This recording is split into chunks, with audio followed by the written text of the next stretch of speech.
একদমই কম খরচে সাজেকের সব থেকে বিলাসবহুল রিসোর্টে থাকতে আমাদের কত টাকা খরচ হলো আজকে সব দেখাবো এই ভিডিওর মাধ্যমে। তো আজকের দিনটা আমরা থাকবো সাজেকের সব থেকে বিলাসবহুল রিসোর্ট মেঘবাড়ি রিসোর্টে। এরপর আমরা কাউন্টারে গেলাম, কাউন্টারে সব ইনফরমেশন দিয়ে আমাদের যে কাপল রুমটা নিয়েছিলাম সেটা নিয়েছিল হচ্ছে 5,500 টাকা। যেহেতু আমরা 3 দিনে 3টা রিসোর্টে ছিলাম, তো আজকে আমরা থাকবো মেঘবাড়ি রিসোর্টে। এর কারণ হইতেছে আমরা 5 দিনের ট্যুরে আসছি, আর এই রিসোর্ট থেকে সব থেকে বেস্ট ভিউ পাবেন। কারণ হইতেছে এই রিসোর্টটা ছিল হচ্ছে একদম ফাঁকা জায়গাতে।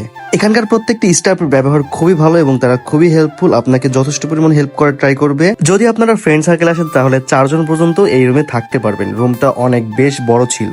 এই রিসোর্টটা কিছুদিন আগে ওপেন করা হয়েছে, আর তাদের ডেকোরেশন একদমই ছিল মাথা নষ্ট করা। মেঘবাড়ি রিসোর্টের আমার সব থেকে বেশি ভালো লাগছে ওয়াশরুমটা।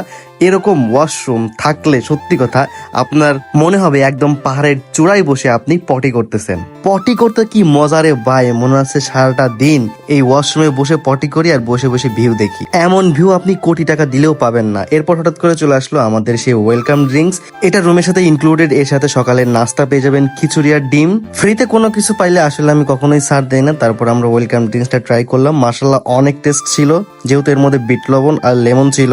আমার মতো স্ত্রী সন্তানকে নিয়ে বেশি বেশি ঘুরতে হবে। আর দেখেন ভিউটা দেখেন, মাশাআল্লাহ আল্লাহর সৃষ্টি যে কতটা সুন্দর, আপনি পৃথিবীটা ঘুরে না দেখলে বুঝতেই পারবেন না। আমাদের আশেপাশে আর কোনো রিসোর্ট ছিল না, যার কারণে এই রিসোর্টটা আমরা সিলেক্ট করছিলাম। আমার মেয়েটা সব থেকে বেশি খুশি হয়েছিল।